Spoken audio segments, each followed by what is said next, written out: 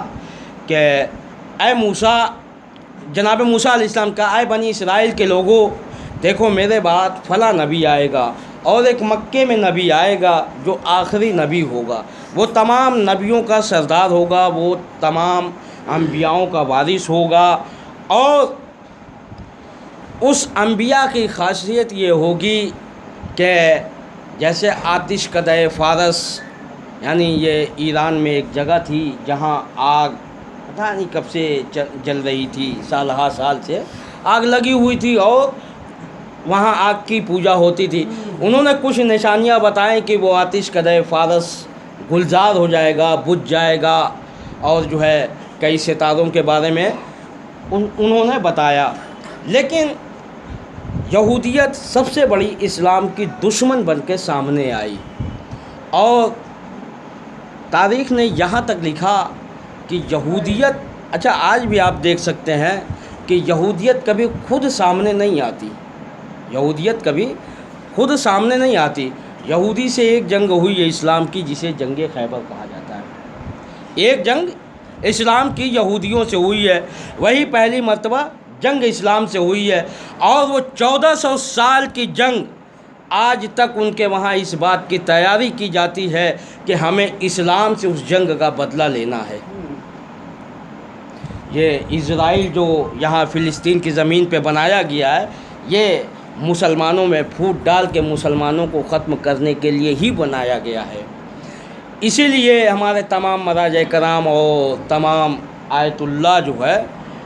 اس بات کو بارہا بتاتے ہیں اور کہتے ہیں، ان کے نگاہ میں آج بھی یہ ہے کہ ہمیں اسلام سے جنگ لڑنا ہے۔ اور جب آپ تاریخ کا مطالعہ کریں گے دیکھیں گے تو جو امام کی جنگ ہوگی، ہمارے 12ویں ہادی کی جو جنگ ہوگی، وہ یہودی سے ہی جنگ ہوگی، اور یہ جو دجال آئے گا یہ یہودیوں کا ہی لیڈر بن کے آئے گا، مسلمان کا لیڈر نہیں بن کے آئے گا۔ اب عزیزان محترم، تمام انبیاء کرام اپنے بعد میں آنے والے کے بارے میں بتاتے تھے کہ میرے بعد فلاں نبی آئے گا اور جو ہے مکے میں آخری نبی آئے گا، یعنی دو چیز بتاتے تھے، ایک تو یہ کہ میرے بعد فلاں نبی آئے گا، اور دوسرے وہ یہ بتاتے تھے کہ مکے میں ایک نبی آئے گا جو تمام انبیاءوں کا سردار ہوگا۔ اب عزیزان محترم یہ منزل آگے بڑھتی ہے، اور جو ہے بہت سی قوم کے لوگ وہ اپنے نبی کی بات مان کے اس نبی کے ساتھ ہو لیتے ہیں، اور کچھ لوگ اس نبی کو جھٹلا دیتے ہیں۔ آخری نبی بھی آئے تو یہی ہوا کہ کچھ لوگوں نے مانا، کچھ لوگوں نے جھٹلایا۔ اب عزیزان محترم، لیکن جو اسلام میں داخل ہوئے، اب تک جب داخل ہوتے تھے تو وہ پیور ہوتے تھے، یعنی بنی اسرائیل والے جو جناب موسیٰ کے ساتھ آ گئے وہ جناب موسیٰ کے ساتھ ہی رہ گئے، اور جو فرعون کے ساتھ تھے وہ فرعون ہی کے ساتھ رہے۔ جناب عیسیٰ علیہ السلام کے ساتھ جو آئے وہ جناب عیسیٰ علیہ السلام کے ساتھ رہے، لیکن پیغمبر اسلام کے ساتھ جو لوگ آئے وہ دوسرے ارادے سے آئے۔ ایک چوتھے امام زین العابدین علیہ السلام کے زمانے کی کتاب ہے، جس کو علامہ مجلسی نے بحار الانوار کی کسی جلد میں تھوڑا سا اس کو نوٹ کیا ہے کہ 10 افراد خانہ کعبہ کے پاس جا کے بیٹھتے ہیں اور یہ طے کرتے ہیں کہ ہم اسلام میں داخل ہوتے ہیں اپنی جان بچانے کے لیے۔ کہا لیکن ہمارا مشن یہودیت والا مشن رہے گا، ہم جس مذہب پہ ہیں اسی مذہب پہ قائم رہیں گے، لیکن ہم اس میں داخل ہو جائیں گے اور لوگوں کو دھوکہ دیں گے کہ ہم مسلمان ہیں۔ تو اس طریقے سے لوگ اسلام میں داخل ہو گئے تھے، اور ان لوگوں نے اسلام کو وہ نقصان پہنچایا کہ خود پیغمبر اسلام نے جب قلم کاغذ مانگا تو نہیں دیا، خود جناب سیدہ نے